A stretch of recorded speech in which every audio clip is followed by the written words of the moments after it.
Bismillahirrahmanirrahim.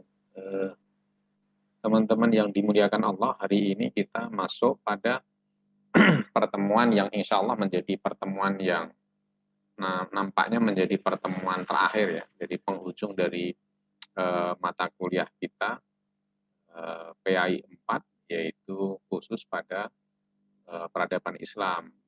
Saya sangat berharap meskipun teman-teman tidak background dari jurusan sejarah maupun dari jurusan agama, materi ini cukup membantu memberikan satu gambaran cukup dari seluruh dimensi dari peradaban Islam. Jadi model materi kita memang di-grade agak berbeda daripada materi sejarah peradaban pada umumnya. Kenapa? Karena sejarah peradaban Islam pada umumnya yang diajarkan di misalnya di tarbiyah ataupun syariah itu mengacu pada dinasti-dinasti. Dinasti-dinasti, jadi bicara tentang sebelum masa Rasulullah, lalu masa Khulafaur Rasyidin kayak apa, baru masa dinasti Umayyah kayak apa, dinasti Abbasiyah kayak apa, baru kemudian dinasti Mughal dinasti Umayyah Spanyol, terus dinasti Mughal India, dinasti Safawi Persia, lalu Turki Utsmani, baru ke Indonesia. Jadi pola penyajiannya mengacu pada realitas politik yang adapun yang kita ajarkan hari ini coba ingin melihat dari sudut angle yang berbeda. Jadi fokus pada dimensi pengembangan peradaban. Jadi dari perkembangan dunia ilmu pengetahuan kayak apa, kemajuan hukumnya kayak apa, kemajuan akhlaknya seperti apa. Dan kemarin kita sudah lihat dari sejarah kesehatan ya. Hari ini saya ingin mengajak teman-teman untuk bicara tentang seni dan keindahan di dalam Islam. Nah, ini cukup menantang, cukup menarik karena memang dalam urusan seni ini banyak orang yang punya pendapat yang berbeda. Yang pertama, ada orang yang cenderung memposisikan Islam seolah-olah tidak apresiasi terhadap seni. Jadi Islam sangat rigid, jadi penghambaan kepada Allah itu nampaknya harus sangat serius. Sementara di sisi yang lain ada para ulama yang melihat bahwa seni itu justru sesuatu yang kodrati ya, sesuatu yang kodrati. Sepanjang kita menikmati seni itu tidak melupakan ketuhanan atau berbuat maksiat, bercampur dengan maksiat, justru seni itu diperlukan. Jadi biar beragama itu tidak terlalu serius dan tegang gitu ya. Nah, nanti kita lihat konsep dari perkembangan seni di dalam peradaban Islam. Banyak sebenarnya kalau kita bicara seni, kita bisa melihat dari aspek puisi, kita bisa melihat dari kemajuan arsitektur, kita bisa bicara juga tentang musik-musik, tarian-tarian, tapi nampaknya kalau itu dikupas semuanya tidak memungkinkan. Saya coba bikin tulisan pendek, ini tadi saya siapkan sebenarnya belum utuh, tapi cukuplah untuk dihadirkan dalam pertemuan kali ini. Kita bicara tentang seni yang saya pilih lebih pada dunia arsitektur dan sedikit tentang wawasan tentang musik. Teman-teman yang dimuliakan Allah, melihat seni ya, saya melihat seni, saya pernah saya temu satu buku yang cukup menarik. Buku itu ditulis oleh Buya Hamka, ya. Buya Hamka salah satu ulama kita di Indonesia. Judulnya Pandangan Hidup Seorang Muslim. Pandangan hidup seorang Muslim, pandangan hidup Muslim. Di situ salah satu pembahasannya Hamka mengupas masalah tentang keindahan. Keindahan itu sesuatu yang fitrah ya. Semua orang pada hakikatnya kalau ditanya apakah suka terhadap keindahan, semuanya suka. Semuanya. Makanya dari dulu sampai sekarang jenis musik itu selalu diminati dalam peradaban Islam juga demikian. Cuma nanti akan ada beda, ada yang musik yang modelnya musik rock, musik ini, ada yang kemudian musik yang softy. Jadi Dari cita rasa kesenangan terhadap seni kita bisa melihat misalnya di musik muncul yang hari ini itu nasyid misalnya, juga muncul juga seni baca Al-Quran, jadi qiraah yang dilakukan dengan memperagakan merdunya suara, itu kan juga bagian dari keindahan ya, keindahan yang tidak bisa ditolak. Nah, coba kita renungkan ya, dalam Islam kalau kita lihat Allah nampaknya memperkenalkan diri sebagai zat yang al-jamal ya. Jadi zat yang maha indah yang kemudian menyukai keindahan. Salah satu buktinya adalah Allah menyajikan alam raya ini dengan seluruh pesona keindahan yang setiap hari dari ujung, jadi dari pendengaran kita, dari pandangan mata kita, selalu kita menemukan keindahan-keindahan yang luar biasa. Kita melihat bagaimana matahari terbit. Peristiwa matahari terbit saja sudah sangat indah. Bahkan ada orang yang rela menghabiskan waktunya, mengkhususkan waktunya, menghabiskan uangnya, khusus mencari satu sudut angle untuk menikmati bagaimana matahari terbit kan gitu. Mungkin teman-teman juga pernah merasakan itu ya. Harus rekreasi kita satu tempat khusus di pinggir pantai yang kemudian melihat peristiwa matahari terbit dan indah sekali. Ada orang yang rela bersusah-susah untuk mendaki gunung hanya untuk menikmati bagaimana peristiwa matahari itu terbit. Itu nampak indah. Kita melihat alam raya ini kan lirik hitam putih ya. Itu menunjukkan bahwa Allah memang betul-betul ingin menyuguhkan keindahannya. Melihat matahari, melihat langit yang berwarna biru, dengan awan-awan yang putih. Itu sesuatu yang kalau kita lihat sangat menenteramkan hati kita. Kita masuk ke pegunungan itu indah, kita melihat pepohonan yang hijau itu indah ya. Kita disuguhi beraneka ragam keindahan. Kita pergi ke pinggir pantai melihat deburan, menyaksikan deburan ombak, lalu suaranya ombak itu sendiri seperti membentuk satu musik tertentu yang membuat hati kita damai gitu ya. Kita melihat gunung-gunung yang menjulang tinggi juga indah. Kita juga menemukan misalnya di sebuah telaga atau kita menemukan mata air terjun, itu juga semuanya terlihat indah. Betapa Allah menyuguhkan begitu banyak keindahan di kita. Teman-teman, coba kita renungkan baik-baik ya. Kita renungkan baik. Ketika Allah menciptakan manusia, di mana manusia itu punya kebutuhan dalam bertahan hidup, dalam mempertahankan hidupnya. Allah manusia itu diset sedemikian rupa dalam tubuhnya harus ada sesuatu yang dimasukkan dalam tubuh ya, masukkan di dalam tubuh, apakah itu roti, apakah itu buah-buahan, apakah itu daging-daging gitu ya. Lalu pertanyaannya kemudian, anggap saja kita itu seperti manusia menciptakan robot ya. Kita itu robot. Robot itu untuk hidup itu hanya butuh satu daya melalui baterai, itu kan cukup satu pintu. Lain halnya ketika Allah ngeset manusia. Manusia yang diset untuk bertahan hidup melalui jenis makanan, kenapa kemudian Allah perlu menyuguhkan makanan yang beragam?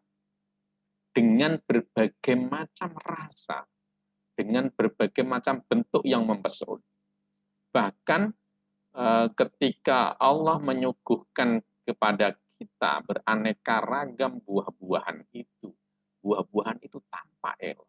Bahkan sebelum buah-buahan itu muncul, Allah mengantarkan dulu buah-buahan harus dimulai dengan tumbuhnya bunga-bunga, kembang-kembangnya juga, yang nampak indah sekali. Nah, ini menunjukkan apa? Bahwa dalam upaya mempertahankan hidup saja, Allah mempertimbangkan sisi keindahan dari semesta alam. Dan orang menyukai itu. Jenis-jenis musik, ada orang yang mengharamkan musik. Tapi kita lihat, dalam hidup kita begitu banyak model musik yang setiap hari kita dengar ya. Kicauan burung-burung itu musik, pertemuan pepohonan yang menari, ini juga musik. deburan ombak itu juga ada musik yang membuat kita itu bahkan gerimis saja, gerimis kalau malam-malam kita tiba-tiba hujan lalu dalam kondisi sepi, kita merasakan indahnya luar biasa. Nah, jadi di situ kalau menurut saya ya, saya memilih madhab di mana Allah adalah zat yang maha indah dan ingin menghadirkan keindahan di umat manusia. Dan keindahan adalah suatu fitrah yang tidak bisa diingkari. Keberagamaan kita, ketaatan kita kepada Allah bukan berarti kita disuruh meninggalkan fitrah kemanusiaan di mana manusia ingin cenderung menikmati keindahan itu sendiri. Adik-adik atau teman-teman yang dimuliakan Allah, kalau kita membaca Al-Quran, ya, kalau membaca Al-Quran, ternyata kalau kita pelan-pelan baca dan renungkan artinya itu, kita menemukan banyak sekali Al-Quran menyinggung persoalan keindahan semesta ini. Jadi kalau itu tidak penting, masa Al-Quran bicara hal yang tidak penting, gitu loh. Coba kita renungkan. Anggap saja masalah melihat keindahan itu sesuatu yang sia-sia, betul nggak? Atau sesuatu yang dihindari, ya sudah ibadah yang khusyuk, jangan melihat apa-apa, jangan menyaksikan, jangan berekreasi. Toh ternyata enggak gitu juga. Di dalam Al-Quran sendiri kita menemukan begitu banyak bertaburan ayat yang justru meminta kita untuk merenungkan betapa banyak keindahan yang dihamparkan Allah kepada kita. Di makanan saya tulis itu. Saya tidak akan baca Qurannya, biar tidak begitu banyak menyita waktu. Saya langsung baca, coba teman-teman renungkan ya. Di dalam surat Al-Qaf ayat 6 yang artinya itu. Maka apakah mereka tidak melihat akan langit yang ada di atas mereka? Bagaimana kita meninggikannya dan menghiasinya. Dan langit itu tidak mempunyai retak-retak sedikit. Kita disuruh melihat keindahan langit yang diciptakan oleh Allah, yang di sana itu Allah menghiasi langit itu, tidak polos-polosan langit saja, di sana ada bintang yang kemerlip, di sana juga ada bulan. Bulan itu berganti dari satu hari ke hari yang lain sampai pada bulan purnama yang begitu elok. Bulan bergantian dengan matahari yang begitu elok juga. Lalu di surat An-Naml, atau siapakah yang telah menciptakan langit dan bumi dan yang menurunkan air untukmu dari langit. Lalu kami tumbuhkan dengan air itu kebun-kebun, di situ dijelaskan kebun-kebun yang berpemandangan indah. Jadi di diksi keindahan itu ditampilkan juga di situ ya. Yang kamu sekalian tidak mampu menemukan pohon-pohonnya. Nah itu. Ada lagi di surat Al-An'am ayat 99. Aduh, ini ada yang terpental, saya nggak tahu gimana caranya. Ada sinyalnya terpental. Perhatikanlah buahnya di waktu pohonnya berbuah. Dan perhatikan pula kematangannya. Sungguh demikian itu ada tanda-tanda keluasan Allah bagi orang yang beriman. Ada lagi di surat An-Nahl ayat 6. Dan kamu langsung ditonjolkan, dan kamu memperoleh pandangan yang indah padanya, melihat ternak itu, ternak yang disuguhkan, atau apa hewan-hewan ternak yang kita nanti kita gembala, yang kita tunggangi, ya, atau yang kita makan dagingnya, tapi ditekankan di situ, dan kamu memperoleh pandangan yang indah padanya ketika kamu membawanya kembali ke kandang, dan ketika kamu melepaskan di tempat pengembalaan. Ada keindahan di situ. Ada lagi di surat An-Nahl ayat 8. Dan dia telah menciptakan kuda, bewol, keledai agar kamu mendengar dan menjadikan perhiasan. Ada kalimat perhiasan di situ ya. Lalu di surat An-Nahl ayat 14, dialah Allah yang menundukkan laut untukmu agar kamu dapat memakan dagingnya yang segar. Ada ikan di dalam lautan yang dapat dimakan, dan kamu mengeluarkan darinya itu, dari laut itu, perhiasan yaitu mutiara yang kamu pakai.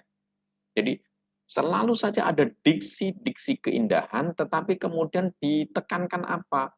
Allah membentangkan begitu banyak keindahan supaya apa? Supaya manusia itu menyadari bahwa di balik keindahan itu ada zat yang maha indah, yang menyukai indah, yang menyuguhkan sesuatu yang menyenangkan di dunia ini kepada kita agar kita kemudian bersyukur, kita bersyukur. Nah, dari situ kita melihat bahwa sesungguhnya sangat berlebihan kalau kemudian urusan seni kemudian diharamkan eh, di dalam apa namanya diharamkan karena kemudian ingin melihat kekhusukan kita beribadah kepada Allah harus dijauhkan dari kesenangan sama sekali, itu tidak. Nah, yang jadi penekanan justru adalah ketika ketika seni itu justru memalingkan seorang hamba kepada Tuhannya. Sesuatu yang maha indah itu disuguhkan, bahkan ketika kita ke masjid itu diinikan dalam indah. Al-Quran mengarahkan manusia untuk tampil dengan indah ya. Di surat Al-A'raf ayat 31, hai anak Adam, pakailah pakaianmu yang indah setiap kali memasuki masjid. Jadi setiap kali kamu masuki masjid, pakailah.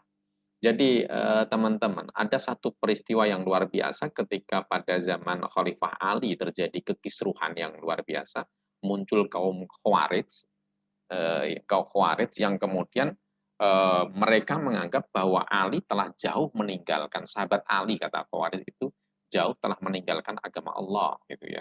Mereka adalah kaum yang berpatokan terhadap Al-Quran, tapi dimaknai secara literal.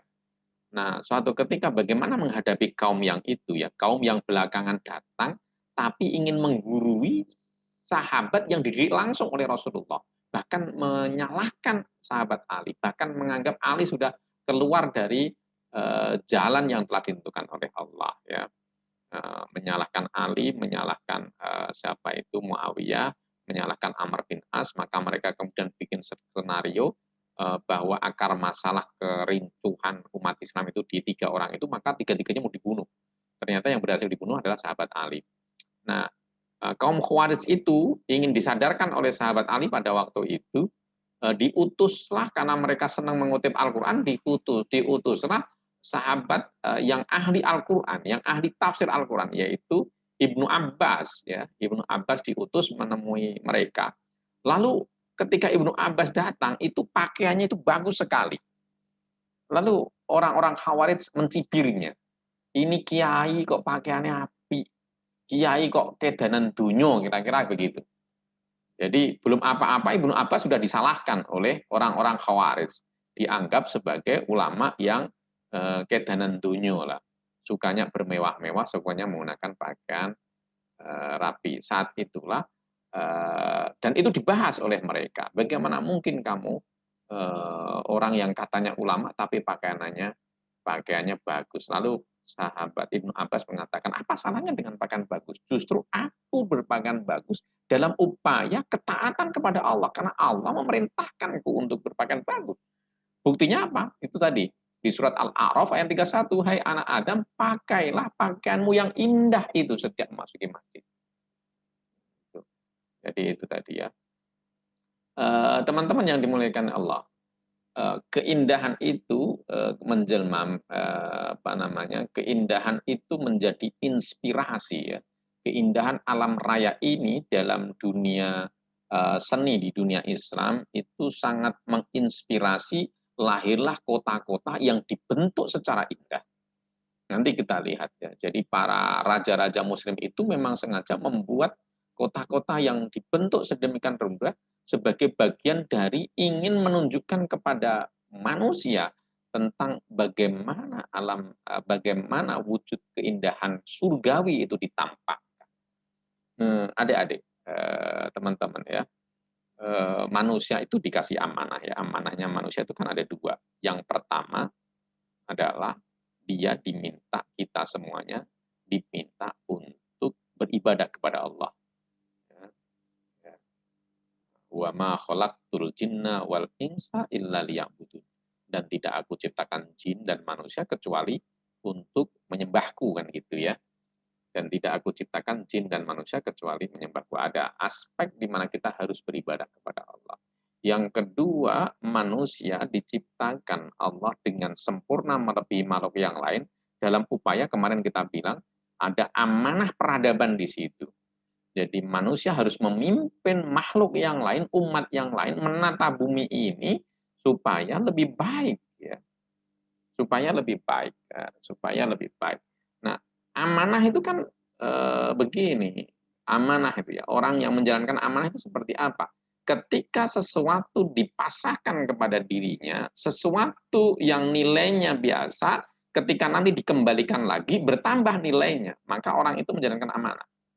Contohnya begini, kalau teman-teman ngekos di sebuah kos ya, ngontrak gitu ya, di sebuah kontrakan. Saat Anda ngontrak waktu itu, kondisi kontrakannya biasa-biasa saja.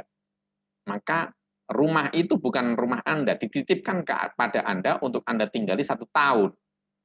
1 tahun masanya ketika rumah itu dikembalikan kepada pemiliknya, kalau Anda adalah orang amanah, nilai rumah itu harus bertambah, bukan menjadi rusak. Kalau rusak berarti Anda bukan amanah. Bertambah gimana? Rumahnya dulu tidak dicat misalnya. Ketika Anda mau meninggalkan, Anda cat semuanya jadi bagus. Rumahnya dulu tidak ada bunga-bunga. Saat Anda tinggali 1 tahun itu, Anda mengumpulkan bunga macam-macam, sehingga rumahnya itu menjadi lebih sejuk. Nah, itu namanya amanah. Lain halnya anak-anak kos yang kadang-kadang dablek itu ya. Waktu ngekos pertama masuk, catnya bagus macam-macam, begitu dia 1 tahun kemudian kontrakannya dikembalikan, itu engselnya pada lepas, coretan di mana-mana, pintunya kropos macam-macam, itu namanya orang yang tidak amanah. Nah, sekarang pertanyaannya, Allah tadi menyuguhkan alam raya ini indah sekali, dipasrahkan kepada manusia yang dikasih kemuliaan, dia memiliki akal, gitu ya, memiliki akal. Lalu kemudian ketika manusia dipasrai itu, lalu keadaan bumi ini tidak lebih indah daripada awal dikasihkan. Itu namanya berarti manusia tidak menjalankan amanah ketuhanan, memakmurkan bumi, mensejahterakan umat manusia, membuat orang, menyelamatkan semua orang ketika di akhirat nanti. Jadi itu tidak menyelesaikan amanah. Nah, di dalam peradaban Islam, para raja itu mendesain sedemikian rupa arsitek, teknologi dengan bentuk yang terbaik ya, baik dari seni bangunan maupun tata kota. Dari tata kota misalnya ya, kita mulai dari tata kota. Dalam peradaban Islam kita akan menemukan banyak sekali tempat-tempat baru yang kemudian didesain sedemikian rupa, tata kotanya begitu indah, memenuhi berbagai macam unsur yang memastikan satu keindahan, yang kedua kesehatan, yang ketiga keamanan. Ada 3 unsur yang selalu dipenuhi oleh para pemimpin Muslim itu ya. Misalnya ketika membuat kota bundar, namanya kota Baghdad ya, kota Baghdad Tengah. Itu dipilih, didesain kotanya itu bundar, jadi berbentuk bundar di antara 2 sungai besar, sungai Tigris sama sungai apa itu ya, untuk memastikan bahwa orang tidak akan kekurangan air gitu. Nah, itu di setiap di model bundar itu berapa lapis sampai tengahnya nanti istana. Nah, sebelum kota itu didesain itu dipilih, itu raja mengutus ahli kedokteran ya, pakar kedokteran untuk mensurvei bagaimana bakteri-bakteri di kota itu. Jadi aspek udaranya itu udara yang bersih atau tidak. Maka dulu muncul penelitian ya, penelitian yang dilakukan oleh Abu Zakaria Ar-Razi ya. Abu Zakaria Ar-Razi itu di konteks yang lain pernah ditugaskan untuk membuat rumah sakit misalnya. Memilih satu tempat itu juga sama di kota itu. Di daging ditaruh di beberapa tempat. Lalu diukur dalam waktu 1 minggu yang paling cepat busuk yang mana. Yang cepat busuk itu artinya tempat itu tidak sehat, bakterinya banyak. Yang paling bertahan lama itulah tempat yang cocok untuk tinggal. Begitu juga zaman dulu di peradaban Islam. Kota-kota didesain, maka banyak sekali kota-kota yang luar biasa. Kota-kota diantaranya apa? Ada namanya kota ada kota satelit namanya. Tadi ada kota Baghdad, lalu di zaman dinasti Daulah Umayyah itu dibentuk satu kota satelit, di sana itu ada istana yang sangat dikenal dengan nama Istana Az-Zahra ya. Istana Az-Zahra. Di situ saya jelaskan, di situ saya tulis istana yang berdiri di atas 4.316 tiang yang terbuat dari berbagai marmer yang terukir secara sistematis. Lantainya beralaskan batu-batu marmer yang berwarna dengan formula yang indah. Dinding-dindingnya dilapisi lempeng-lempeng lazuar di keemasan. Di serambi-serambinya terdapat mata air. Air tawarnya yang memancar dan tertuang di kolam-kolam terbuat dari marmer putih beraneka bentuk. Ada lagi istana apa namanya? Di sana ada apa itu? Ada majelis Qasrul Khulafa, semacam istana kepresidenan. Atapnya ada emas, ada blok marmer macam-macam itu ya. Ada lagi kota yang didesain sedemikian rupa dengan apa namanya, dengan memadukan berbagai macam teknologi. Ya. Misalnya ini di sini dijelaskan ada bangunan-bangunan yang ada kota yang didesain sedemikian rupa dengan mempertimbangkan teknologi yang waktu itu ya. Kalau ada gambarnya bisa ini kan, kalau dilukiskan agak susah. Bagaimana sistem perairan dibikin secara otomatis, bagaimana air mancur itu bisa memenuhi kota dengan sendirinya tanpa menggunakan kalau sekarang itu sanyo. Jadi itu desain ilmu pengetahuan. Nah, bangunan-bangunan di zaman dahulu itu luar biasanya begini. Di dalam peradaban Islam tentu tidak sama dengan peradaban di luar Islam ya. Kalau teman-teman ada yang pernah berkesempatan pergi ke luar negeri, barangkali karena ini ibu-ibu juga itu, kalau Anda pernah ke Perancis, di Perancis itu ada namanya Musée du Louvre ya, museum yang mengumpulkan seluruh peninggalan orang-orang Eropa. Itu hampir satu kota sendiri itu. Jadi kita masuk ada kayak piramid di tengah-tengah itu, kita masuk ke dalam nanti di sana ada apa namanya, ada bangunan besar lantai berapa lantai itu masuknya harus lewat bawah dulu baru naik lagi. Jadi satu hari itu nggak selesai itu mengunjungi museum itu. Nah, di Musée du Louvre itu hampir semua karya seni di Eropa itu menyajikan gambar perempuan telanjang. Nah, ini tentu beda dengan peradaban Islam ya. Tidak diperkenankan ya, satu melihat gambar telanjang itu tentu juga tidak beretika, tapi menurut orang Eropa itu dianggap baik. Dan di dalam Islam tentu tidak dikenal. Keindahan tidak demikian, juga tidak melukiskan, tidak bikin patung cewek telanjang, bikin ini. Nah, tapi di Musée du Louvre kalau teman-teman sempat mengunjungi, alhamdulillah saya pernah ke sana ya. Jadi saya bisa cerita ini bukan dengar dari orang, saya lihat sendiri betapa banyak patung-patung itu yang telanjang itu. Nah, di dalam Islam yang kayak gitu tidak diperkenankan. Maka kemudian energi, apakah kemudian dengan dinafikannya melihat lukisan perempuan telanjang, maka aspek seni Islam itu kalah keindahannya dengan Eropa? Enggak. Kalau teman-teman pernah berkunjung ke misalnya di Maroko ya, di Maroko itu istana yang dibikin itu dari perpaduan marmer, itu luar biasa, indah sekali. Bagus sekali itu di Maroko itu. Saya pernah ke sana itu lihat luar biasa. Ya tentu saja di antara puncak keindahannya adalah Taj Mahal yang dibikin oleh seorang raja muslim dipersembahkan kepada istrinya itu. Di Taj Mahal itu satu bangunan yang bagi saya ajaib sekali ya, ajaib sekali. Jadi bangunan yang sebesar itu dibentuk satu kaligrafi, kaligrafinya itu dua batu marmer ditemukan gitu. Gimana saya cara menjelaskannya ya? Jadi begini, kalau kita biasanya kan misalnya ada tembok kemudian ditata, dibolong menjadi kaligrafi, bolongan sudah gitu ya. Kalau di India nggak gitu. Ini ngambil satu blok marmer dulu warna putih misalnya, warna putih itu dibolongin, dibentuk kaligrafi, dibolongin sesuai dengan kaligrafinya itu, terus dia ngambil lagi marmer merah yang panjang satu blok, yang itu kemudian dibentuk kaligrafi juga yang sama dengan marmer yang putih, tapi untuk kepentingan yang bolong di dalamnya. Jadi marmer putih itu sebagai kayak dasarannya. Nah, bolongannya nanti diisi dimasukkan. Jadi marmer dimasukkan ke dalam marmer yang lain. Itu tidak patahan-patahan ya, sak blok itu. Itu kan membutuhkan satu apa namanya? Tata yang persis banget gitu ya. Sehingga kalau ada melenceng satu ukuran sendiri kan nggak bisa masuk itu. Saya tuh sampai saraba-raba itu waktu di Taj Mahal itu. Kok bisa nggak ada potongannya itu? Jadi satu blok besar tulisan marmer putih dibolong, bolong bentuk kaligrafi, terus ada lagi marmer di dalamnya, marmer lagi yang satu dibikin persis tapi untuk dalemannya dimasukkan. Jadi marmer dimasukkan di dalam marmer.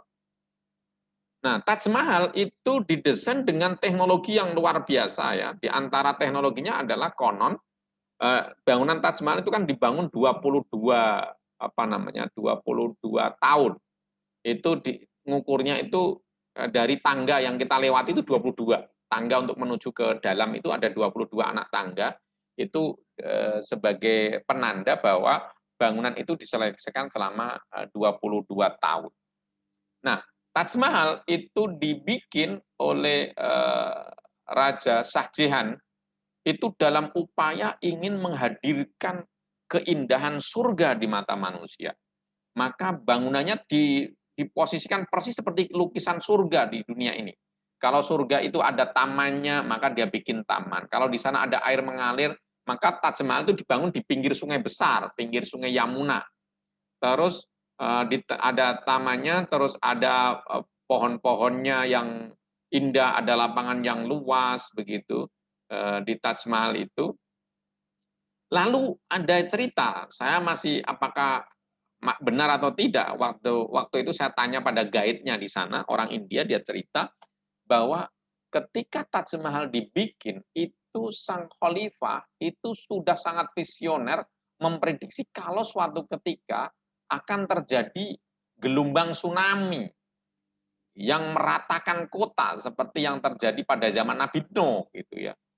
Jadi dia memprediksi begitu, maka sebenarnya yang dilakukan pertama kali oleh raja itu, dia bikin perahu besar yang kemudian konon, saya juga belum bisa membuktikan karena kita harus bongkar juga. Konon kapal itu ditanam di dalam tanah, baru di atasnya dibangun Taj Mahal itu. Nah, di Taj Mahal itu kalau Anda jeli, itu ada di ininya, ada dua menara, tapi menaranya tidak berdiri lurus gini. Tapi agak ke sini, agak keluar gini, agak miring keluar begini. Kenapa?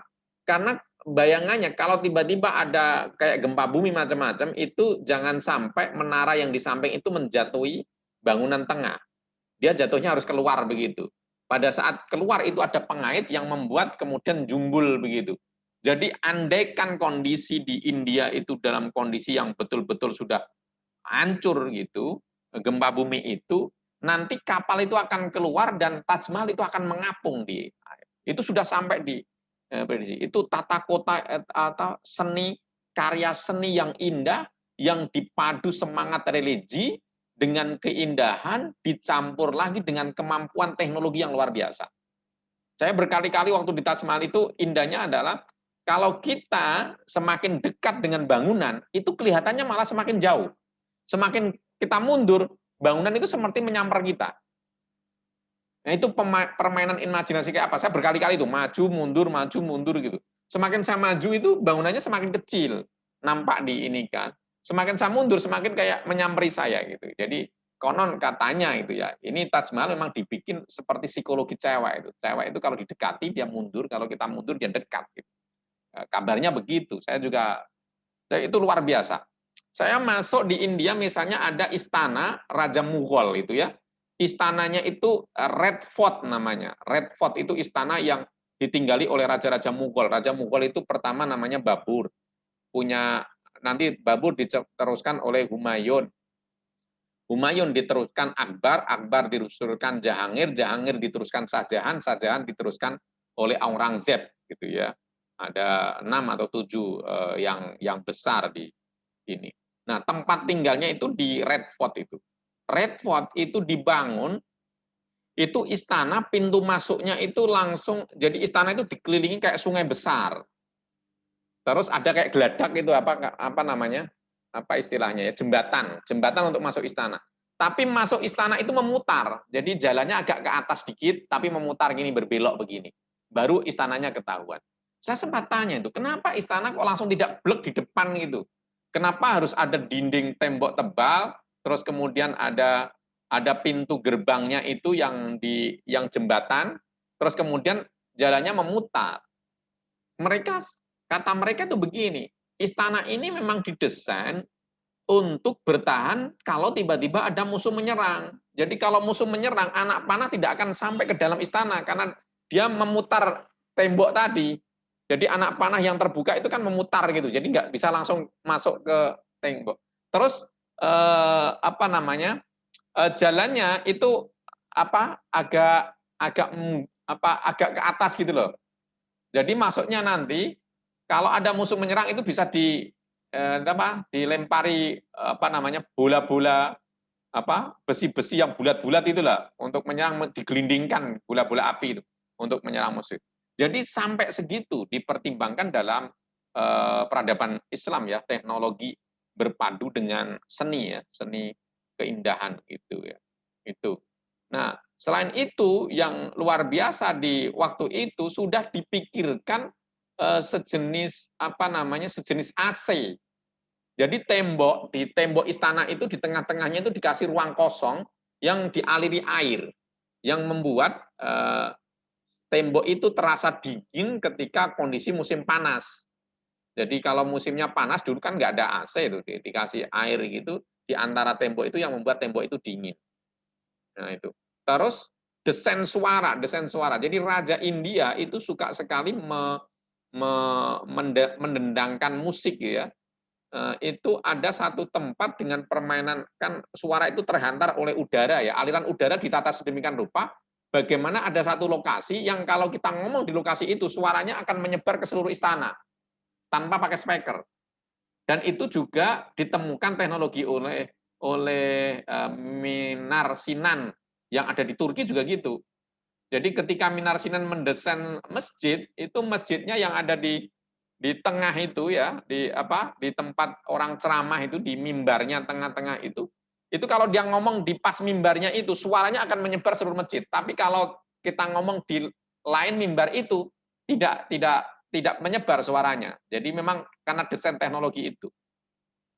Jadi itu salah satu satu gambaran betapa mewahnya, betapa indahnya seni dalam peradaban Islam. Dulu saya sebelum mengunjungi tempat-tempat itu juga berpikir bahwa Islam itu pasti tidak menarik karena gambar apa tidak boleh gitu ya. Gambar perempuan telanjang tadi nggak boleh, tidak seperti di Eropa yang mengeksplor perempuan-perempuan telanjang itu ya. Tetapi dengan kaligrafi itu menjadi seni yang luar biasa, seni yang sangat maju ya, kaligrafi itu yang kalau kita melihatnya pemandangan kita juga dimanjakan oleh seni itu tadi.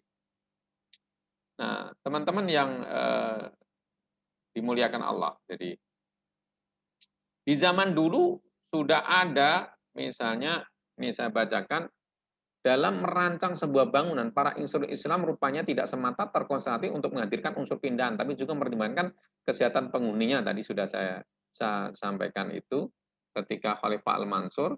Lalu pada waktu zaman dulu itu ada teknologi jam sebagai alat untuk mengetahui perbedaan waktu mulai dikenal di dunia Islam. Para ilmuwan mulai membuat beraneka ragam jam yang tidak semata berhenti pada fungsi mengetahui waktu, lebih itu mereka memberikan ruh keindahan dalamnya dengan memperhatikan unsur estetika yang tinggi. Jadi jam-jam di kota itu sedemikian sangat canggihnya.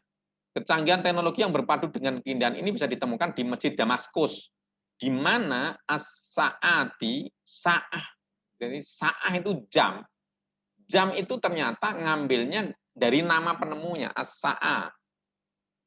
Memasang jam unik di sebagian pintu Masjid Damaskus. Di atas jam dipasang burung-burung pipit, ular, dan elang yang terbuat dari tembaga. Jika waktu tiba, ular muncul, lalu burung-burung bersiul, burung-burung elang berteriak, dan satu kerikil jatuh ke wadah.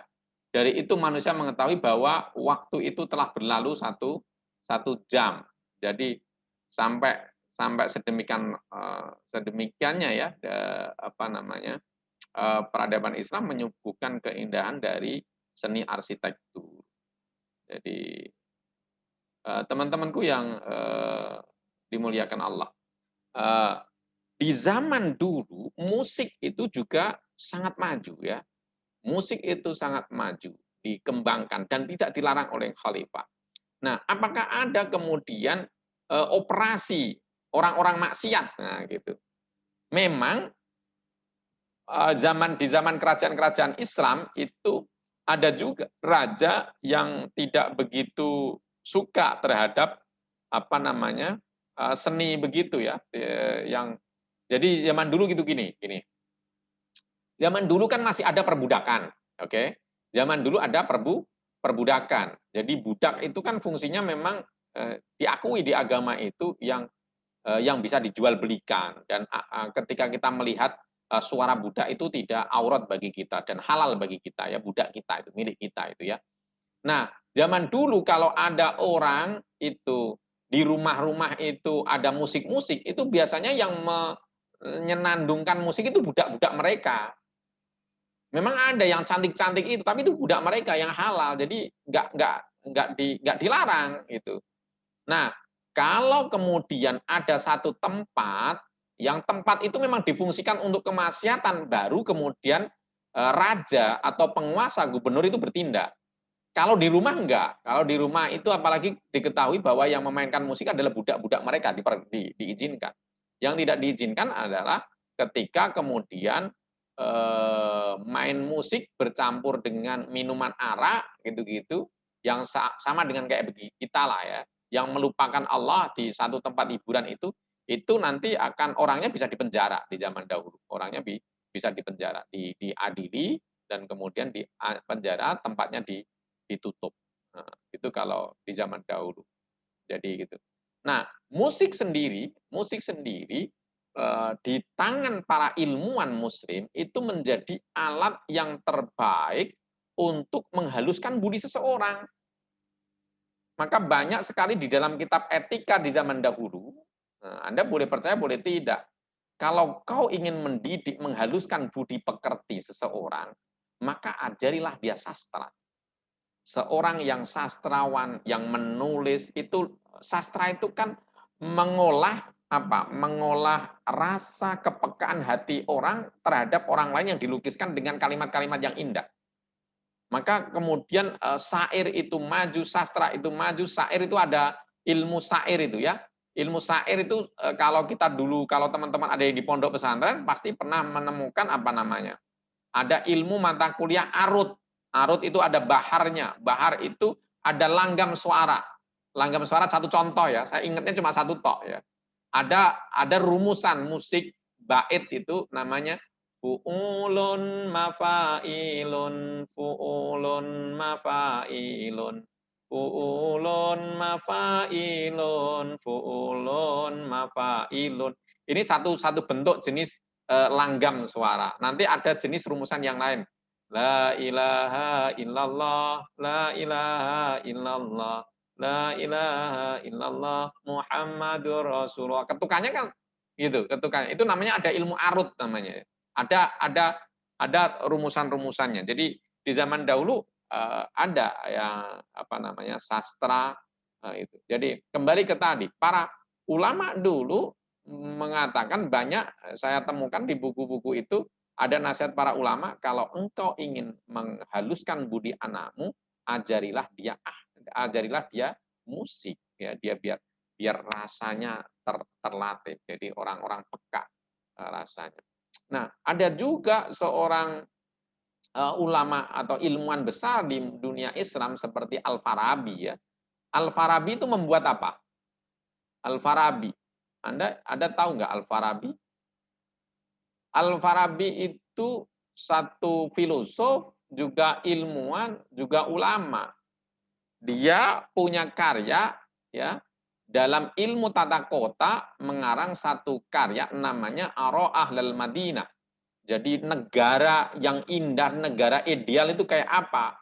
Jadi Al-Farabi punya. Lalu Al-Farabi mengarang satu kitab namanya Musyik Akbar. Jadi kitab kamus tentang musik. Jadi bagaimana persoalan-persoalan musik. Al-Farabi sampai menemukan bahwa musik itu bisa menjadi media untuk membolak-balikkan emosi manusia. Jadi musik itu bisa mengobati orang bahkan. Musik tertentu itu bisa membuat orang terpacu semangatnya, musik tertentu bisa membuat orang itu males.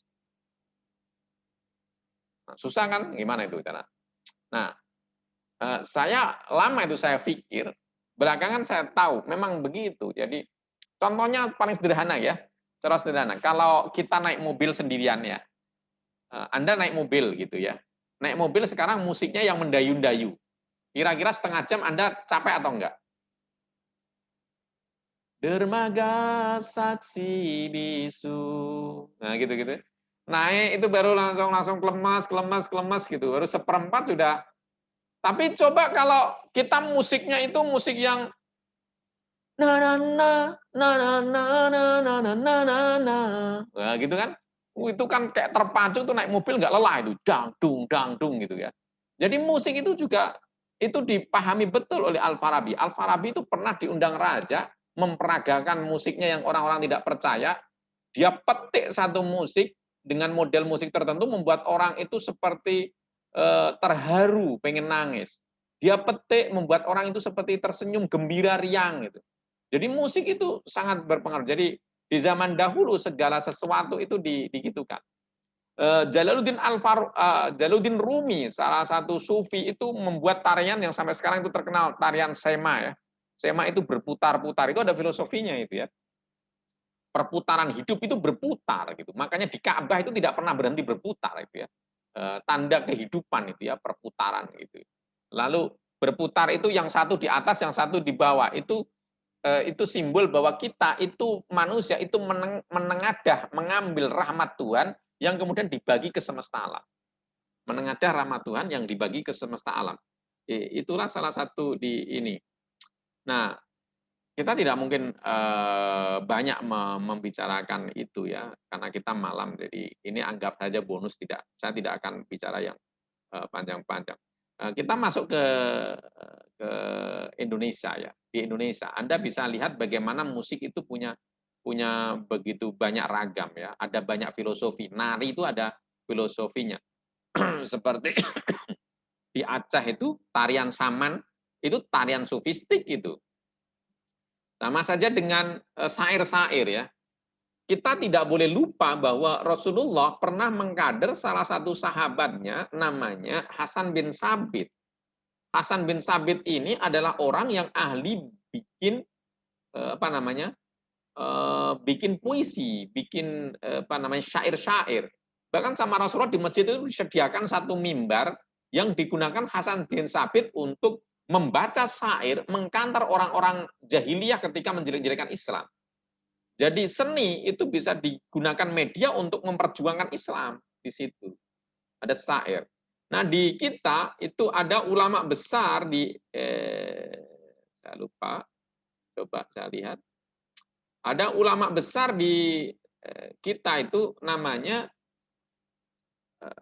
siapa namanya? Raja Ali Haji ya. Coba Anda lihat itu, ada Raja Ali Haji. Ada ulama besar namanya Raja Ali Haji. Raja Ali Haji itu punya apa? Andalannya. Gurindam 12. Dia punya musik itu bukan musik, apa namanya? Dia punya itu namanya syair yang sangat masyhur namanya Gurindam 12. Raja Ali Haji itu dikenal sebagai bapak bahasa Indonesia karena dia menstrukturkan bahasa Indonesia. Syair Gurindam ya. Gurindam itu kayak semacam pantun itu ya. Coba saya buka ini. Anda boleh cek Gurindam 12, tanya Mbak Google. Kalau Anda tidak percaya, saya mungkin Anda percaya Mbak Google, di situ ada Gurindam 12. Anda ketik Gurindam 12 dan Gurindam 12 itu karya fenomenal yang ditulis oleh Raja Ali Haji dengan sastra itu. Dia sebut gini, barang siapa tiada memegang agama, sekali-kali tiada boleh dibilang nama. Jadi Gurindam 12 itu sebenarnya adalah nasihat sufistik nasihat agama yang kemudian melalui syair. Barang siapa yang tiada memegang agama, sekali-kali tiada boleh dibilang nama. Artinya, setiap manusia haruslah memiliki agama, sebab agama sangatlah penting. Orang yang tidak punya agama, maka dia tidak bisa disebut sebagai manusia, karena arahnya nggak jelas. Barang siapa yang mengenal yang empat, maka itulah orang yang makrifat. Siapa yang betul-betul tahu ada perkara empat, dialah orang yang sungguh-sungguh sadar tentang kehidupannya, arahnya kemana. Barang siapa mengenal Allah, suruh dan tegaknya tiada ia menyala. Artinya orang yang mengenal Allah harus melakukan perintahnya dan menjauhi larangannya. Barang siapa mengenal yang tersebut, tahulah ia makna takut. Barang siapa meninggalkan sembahyang seperti rumah tiada bertiang. Barang siapa meninggalkan puasa, tiadalah mendapat dua termasa.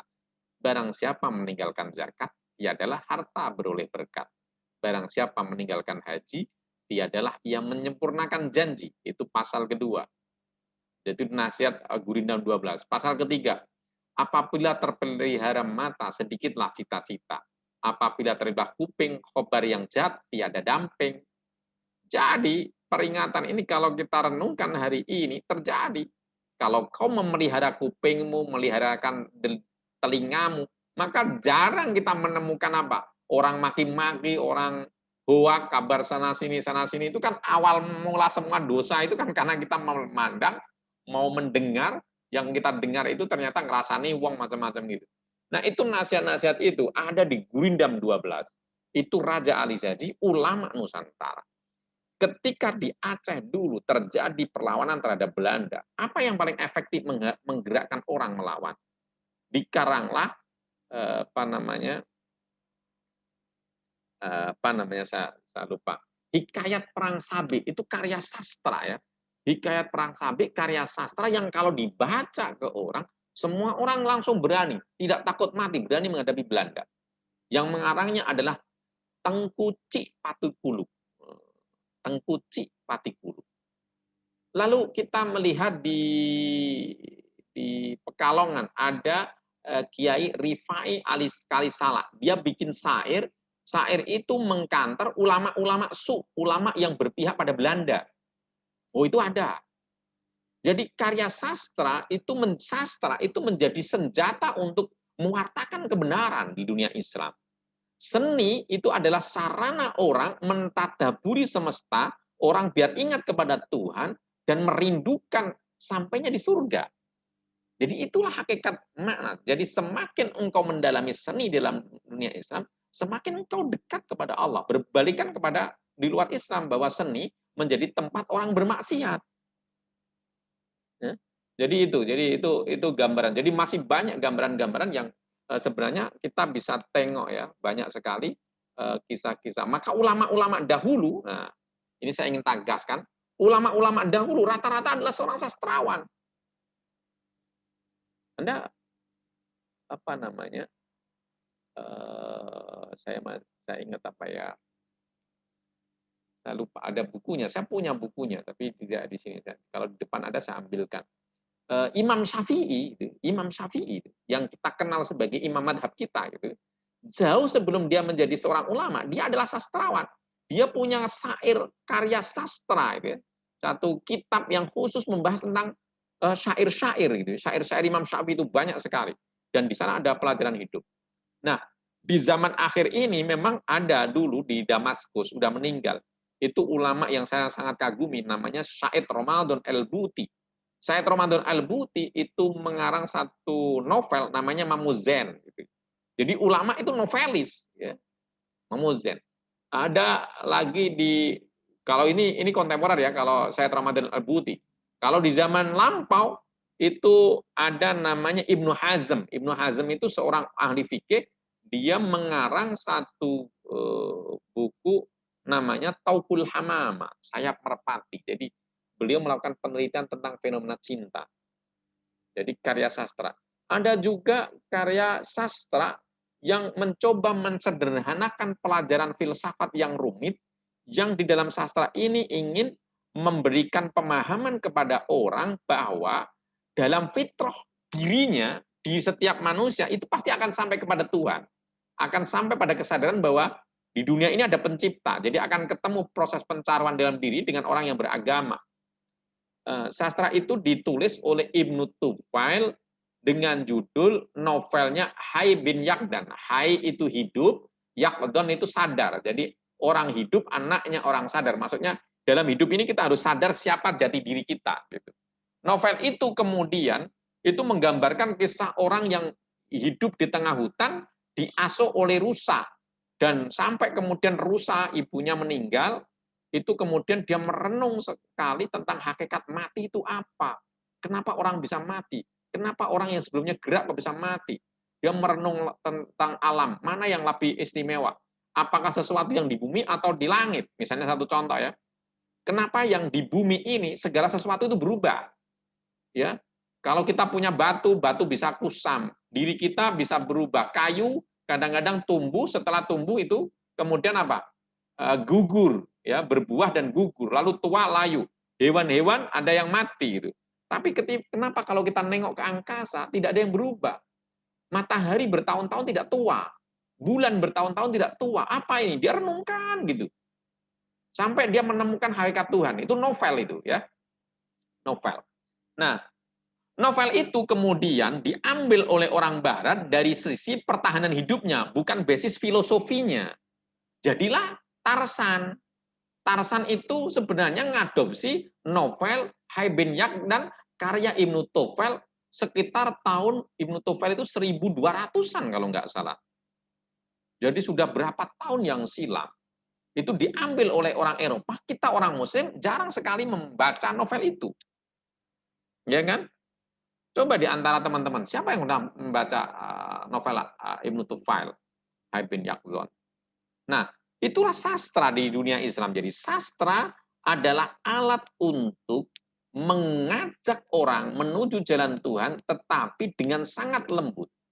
Maka Jalaluddin Rumi sering mengatakan begini, kebenaran itu seperti orang telanjang. Orang telanjang itu benar, tapi bagaimana bisa diterima orang, itu harus dikasih baju yang indah, macam-macam itu. Orang bisa nerima. Kalau cuma telanjang menghadap di depan kita kabur. Nah, kebenaran itu begitu, harus ada satu upaya untuk memoles kebenaran itu, mengenakan baju. Baju itu adalah baju sastra gitu ya. Maka seni itu kadang-kadang menjadi sangat membuat kita itu tahu tentang basis filosofi kebenaran, tetapi tanpa terasa. Anda baca novel, sebenarnya Anda dibawa oleh pengarangnya, itu masuk ke psikologi berpikir pengarangnya, tanpa harus ada pelajaran tentang filsafat apa-apa. Tanpa Anda sadari, Anda baca gitu ya. Nah, semacam itulah. Jadi teman-teman yang dimuliakan Allah, saya hanya memantik saja, menunjukkan sedikit-sedikit saja, karena kalian teman-teman semua juga bukan jurusan sejarah, jadi nggak apa-apa, ini sudah tahu, oh ternyata begini, begini, begini. Nah, kalau ada yang minat ya silakan dilanjutkan lagi pengembaraan itu. Saya kira itu yang bisa saya sampaikan. Masih banyak sebenarnya, tapi saya tidak mungkin mendolimi teman-teman sudah harus memegang anaknya, ini waktunya bermain sama anaknya gitu-gitu ya. Saya berterima kasih bahwa teman-teman masih bersedia malam-malam kuliah dengan saya. Saya mohon maaf atas segala kekurangan penyampaian saya, keterbatasan saya, karena ini kita di zaman-zaman yang memang susah sekali untuk memaksimalkan. Kita sama-sama menjadi pemula. Ibu-ibu, teman-teman semuanya menjadi pemula sebagai murid yang pelajarannya semuanya lewat layar kaca. Kita yang ngajar juga adalah orang yang pemula. Baru kali ini, tahun ini, masa ini, tiba-tiba seorang guru dan murid itu bertemunya lewat layar kaca. Ya, lewat kayak begini saja, tidak ketemu, saya tidak begitu punya tidak punya space untuk mengenal teman-teman semuanya, ibu-ibu, bapak-bapak semuanya itu. Latar belakang kita nggak bisa dialog dari mana, macam-macam itu ya. Sekian kalau saya punya forum diskusi ya, namanya diskusi komunitas penikmat buku gitu ya, dari mahasiswa-mahasiswa Unisula. Nah, forum ini saya hidupkan kembali setelah saya selesai postdoc, setelah saya selesai doktor, lewat virtual untuk sementara. Kalau ada teman-teman minat, forum ini hanya sekedar orang kelangnan buku. Jadi kerjaannya ketemu bedah buku apa, itu dilangsungkan setiap 2 minggu sekali ya, 2 minggu sekali jam 8 malam, setiap minggu malam Senin. Barangkali ada yang tertarik, boleh gabung, hubungi saya, bisa chat ke saya masukkan ke grup komunitas penikmat buku. Jadi fungsinya Anda mendengarkan saja boleh, mau mendaftarkan ada buku yang menarik, Anda ingin cerita juga boleh. Tidak itu juga tidak tertarik karena aktivitas banyak, juga boleh juga. Saya hanya memberikan info. Barangkali kalau mau masih bersilaturahmi, bisa bersilaturahmi dengan saya di komunitas penikmat buku. Saya kira itu yang bisa saya sampaikan. Afu minkum, ya.